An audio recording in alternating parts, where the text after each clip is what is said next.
Bom, então, pessoal, seguinte, né? Números, conjuntos numéricos. Eu vou começar aqui com um conteúdo do ensino fundamental, né? Então, bem simples. Vou começar usando o diagrama de Venn, né? Para representar, então, o conjunto dos números naturais, né? O conjunto dos números naturais, nós sabemos que ele é definido, né? Então, a gente pode começar definindo ele a partir do zero. 1, 2, 3 e assim por diante, né, até o infinito. Os números naturais, né, eles são indicados pelo N, obviamente pela palavra natural, né, e também porque eles foram inventados naturalmente, né. Na verdade, os primeiros números inventados foram o 1, o 2, o 3, né, e depois os hindus, né, acabaram criando o zero. E uma curiosidade, né, o zero tem esse formato porque os hindus utilizaram ele como sendo um ovo de pato, né? Então esse zero representava o nada, né? Uma curiosidade. Bom, depois nós temos também todos os números naturais mais os seus opostos, ou seja, os negativos dos naturais, né, são os números inteiros. E os números inteiros são representados pela letra Z. Porque vem da palavra Zahlen, que é números em alemão, né? E aí são todos os números naturais com os seus opostos, né? Então o menos 2, que é o oposto de 2, o menos 1, que é o oposto de 1, o zero, que é o oposto dele mesmo, né? 1, 2 e assim até o infinito. Então os inteiros são todos os naturais mais os seus opostos, né? Os negativos. E depois nós temos um outro conjunto numérico, que é o conjunto dos números racionais, né? Onde todo natural e todo inteiro também é um número racional. Os números racionais são representados pela letra Q, né? Que eu vou explicar por quê.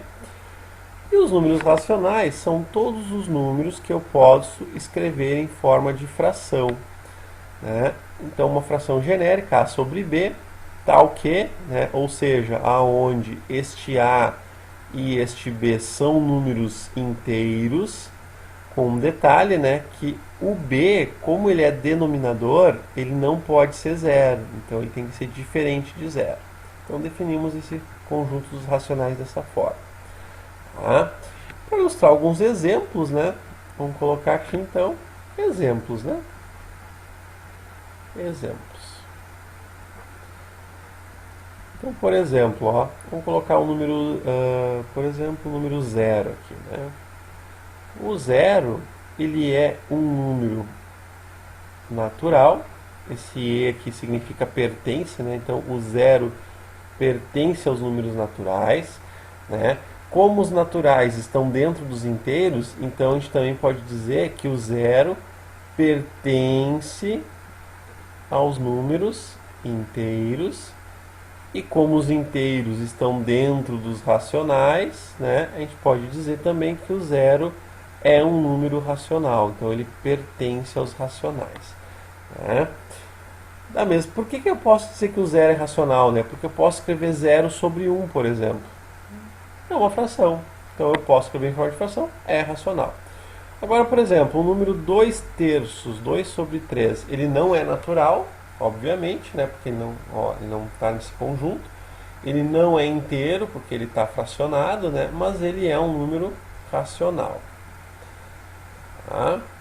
Da mesma forma, se eu colocar aqui, por exemplo, menos 0,15, este número não é natural, não é inteiro, mas ele é racional. Por quê? Porque o menos 0,15 a gente pode escrever ele como sendo menos 15 sobre 100.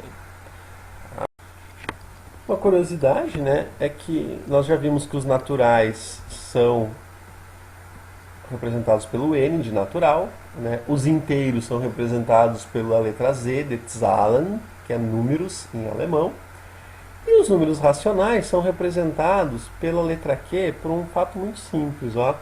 Se eu pegar, por exemplo, o número 24 e dividir ele por 3, obviamente isso aqui vai dar 8, que dá 24, fazendo essa subtração vai dar 0.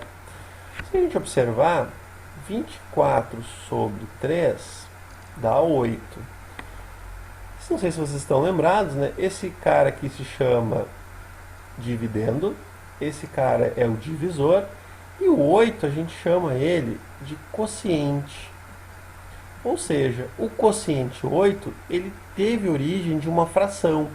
Então nós representamos os números fracionários, né, os números racionais, usando a letra Q de quociente. Okay? Esse é o motivo de ser o Q, né, representante dos números racionais. Espero ter ajudado vocês. Okay? Bons estudos.